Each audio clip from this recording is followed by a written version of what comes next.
And I promise to give you everything that I have.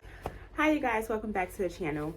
So today I want to talk about why I don't like being a CNA. And of course everything has its pros and cons, but today we're going to talk about the cons. Okay, so let's get straight to it.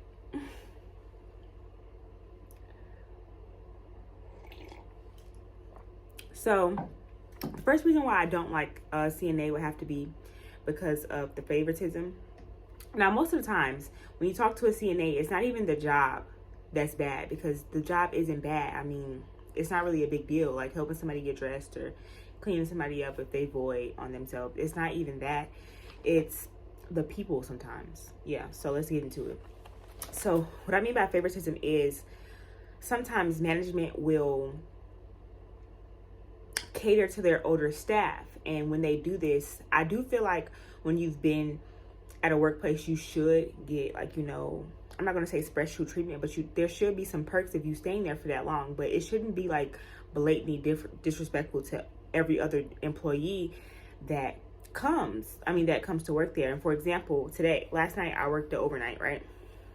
And there's this he's an older guy. He's been at this facility long before I was, right? He usually works 7 to 3. I work 11 to 7. That's my normal shift.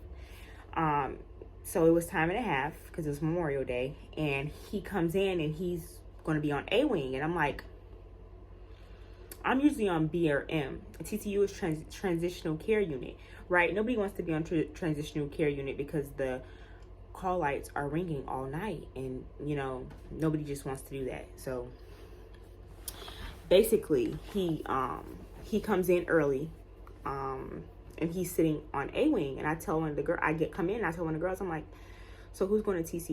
You know, nobody ever wants to go over there. And everybody's like, well, I'm not. I'm like, okay, well, if anything, he should be the one to go to TCU because this isn't his shift. You know what I'm saying? So you're not just going to come in here on 7 to 3 when you're 7 to 3 and try to pick whatever shift you want, right? So I go over there and ask him, I'm like, hey, can you go to TCU? And he's like, no, I don't like being over there. I'm like, okay, fine. You know what? Just to do the piece, I'll suck it up. I'll do it. So I go over to TCU, and I walk past him. This is like, you know, some hours go by. I walk past him to get some briefs from the closet, and I look at over there, and he's sleeping. I'm like, this is the type of shit that I be talking about when I say that it's unfair, it's stupid, and it makes no sense. Like, you picked up this shift so you can sleep. I mean, I understand that you're probably tired. Maybe you work 7 to 3 and you came back in for 11 to 7, but at the same time, like, you came to work. You didn't come to be sleep on the side. So I go tell the girl, I was like, did you see him? Like, he's over there sleeping. And she's like, yeah, he's been asleep all night. I'm like, that's the stupid stuff that I be talking about that nobody says anything about because they don't want to lose their loyal employees. But right now you're running a shit show. But I digress. So the second thing is people are not there to get well. And I mean this by all the medications that they give these people. I'm not really a huge fan of Western medicine, and we'll start to get more on that as more as I make videos, which I'm coming back to this channel more regularly, and I'm changing it more about women's health and herbal remedies for things, because this really opened my eyes. When they say food is thy medicine, it's not a joke, okay? So I'm going in these facilities, and as some of you may know, I was a culinary specialist in the Coast Guard, so I do have a background, a nutrition background a little bit. I'm not a nutritionist, but we did have to take a nutrition class in order to graduate. So I'm looking at what they're feeding these people, and it's processed food. It's all packaged food. There's never any fresh fruit. There's never any salad. It's just very pitiful for them to be feeding. This is what they're feeding our elderly, let alone the elderly. This is what they're feeding sick people. And to me, it doesn't logically make sense. Like, when I'm looking at, you know, this isn't nourishing food. You're feeding them like shit. They're not getting better. You know, it's pitiful. The third thing is nurses not wanting to help.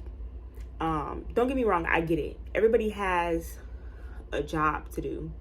And the nurses has a hell of a job, and I'm never going to discredit that. Like, I see how they're bouncing around. They have meds to do. They have all this paperwork. They're dealing with different annoying doctors. Yeah, they feel unappreciated too. But at the same time, if it's one CNA for about 60 people, half of these people are full of sis. You don't think that you should maybe help answer a call light? You don't think that you should help me with rounds? Something has to give, and nobody's sticking up for the CNA. Nobody, not even the CNA. I was telling my homegirl this the other day. I was like, the only reason why they continue to have us understaffed like this is because the work still gets done and nobody says anything. We complain amongst each other, but nobody's telling management. I'm not coming in if it's only going to be me tonight. And if it is only going to be me tonight, can you throw me a bonus if I'm going to be doing 4 other CNA's jobs? It's just stuff like that nobody wants to take into account, and it's irritating. I only want this video to be 7 minutes, so I'm trying to hurry up. The 4th thing is always short staff. Now, my facility is a teaching facility, so they train CNAs. I train through them. The retention rate is fucking horrible. Like, they're training all these CNAs and nobody stays. People get their training and then they leave, because you're feeding them. How can I make this analogy? We're constantly trying to change shit into sugar every single day. Like, you don't treat your staff good. You're rude. You bully people. Your staff bully people. And you wonder why nobody wants to stay here. That's why. That's why nobody wants to stay here. It has nothing to do with the job. When people talk about CNA being a bad job, it's never about the actual work. It's about the people and how management is trash. My solution: humble some people. Make some of them get on the flow. Make some of these nurses work as CNAs for a few hours when there's no other CNA. Maybe they'll be a little bit nicer to them. Maybe people will want to stay. Well, anyway, that was my rant for today. I'll be back. I have a bunch of other video ideas that I have. I did pass my CNA exam. It was easy. I passed it on the first try. Yeah, so peace out. When I heard your heartbeat too, when I never knew I could witness an angel so beautiful.